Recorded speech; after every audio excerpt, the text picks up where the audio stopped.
Let's talk. Jab, let's talk. It's AWDG, aka your uncle's favorite boxing channel. We're back. I know I haven't uploaded for like 2 months. Sorry guys, but we're back. Nearly 1K subscribers, so shout out to everyone. Thank you guys for liking the video. Hey man, the truth. You saw the title, man. You guys don't care, and neither do I. The truth about Jake Paul versus Anthony, aka, as the Americans would say, or Anthony Joshua. Hey man, listen, this is the truth about this fight, man. You know, the fight basically went the way that I thought it was gonna go. Hey, no surprise there, right? I get 95% of my predictions correct. What can I say, man? What can I say? But you know, first point I want to make about this fight is money talks, man. It's the falus. Money talks, and shout out to Dave.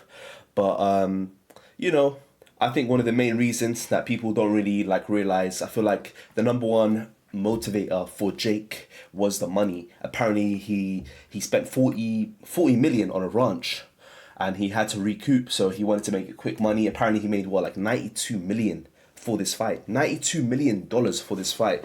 If I'm wrong, comment down below, guys. How much did Jake Paul make?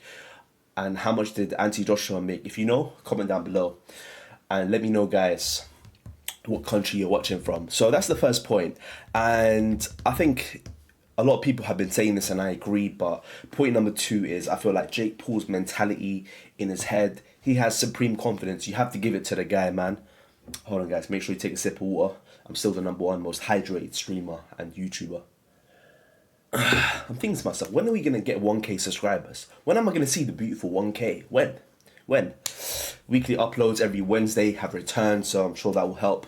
But as I was saying, you know, his mentality, I feel like Jake was very confident. He probably saw what we've seen in Joshua, the weak chin, his recent knockouts, and he thought to himself, yeah, man, if I land a nice little hook on him, a nice little shot, catch him off balance, something could happen. And you know, to be fair, he landed some good jabs. You know, I got to say I respect Jake. He landed some good jabs, some, you know, a few little shots, a few hooks here and there, but at the end of the day, I feel like he was really scared. Like, even in the weigh-in, I do agree. Like, I feel like he was a bit scared in the weigh-in. He kind of realized the situation. Obviously, the guy's like, what, 50 pounds heavier. Like, this is one of the craziest mismatches in boxing history. And the fact that he survived up until, what, round 5, I feel like you got to give a lot of credit to Jake. And even though I know he was running around the ring, but let's be real. How many rounds would you guys last with Anthony Joshua? Comment down below. How many rounds would you last with Anthony Joshua? You know, that's the thing. Point number 3, final point. In the fight itself, I feel like he really couldn't compete. You know, he just had to... He literally was running from the first bell, running around the whole ring, doing a Mo Farah. And he didn't want to engage, but I think we already kind of expected this. You know, he went down many times. He kept trying to get up.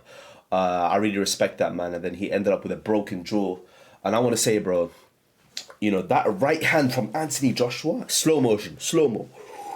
Bro, that right hand was like, bro, I feel like that right hand caught flush on many heavyweights of today that would have knocked them down.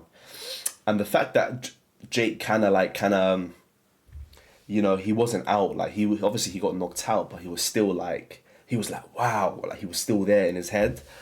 I feel like you just got to give credit to Jake, man. You know, unfortunately, he got his jaw broken. But, you know, I was saying to a lot of people, this could have been a lot worse. And you know what I mean when I say a lot worse, guys. Like, he could have been taken out of the game permanently.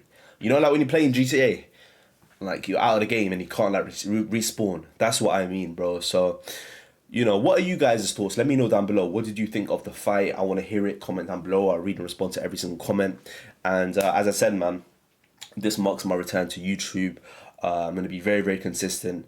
Every single week, every Wednesday, new upload. And let me know what kind of videos you guys want to see. I definitely plan to have my second fight, which will be my white collar fight in 2026. So I'm going to be logging my journey of me getting me training and doing a few things. It's going to be like a big revamp on the channel, and I really it's going to be a lot of growth on my YouTube, man. I'm really going to like focus on it 100%.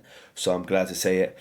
Sorry for taking 2 months off. And the new thing that we're going to start doing on my videos is a trivia question at the end of every single video. So here's trivia question week 1. What is your favorite punch to throw and why? Comment down below.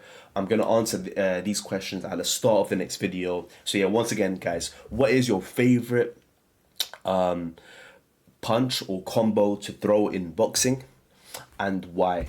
Comment down below. Mine is, as you saw at the start of the video, is the classic jab, left hook, jab, left hook, jab, left hook. So that's mine. Comment down below and I'll see you guys in the next one. Make sure to send a video to your uncle, but not your uncle here, or your uncle from back home.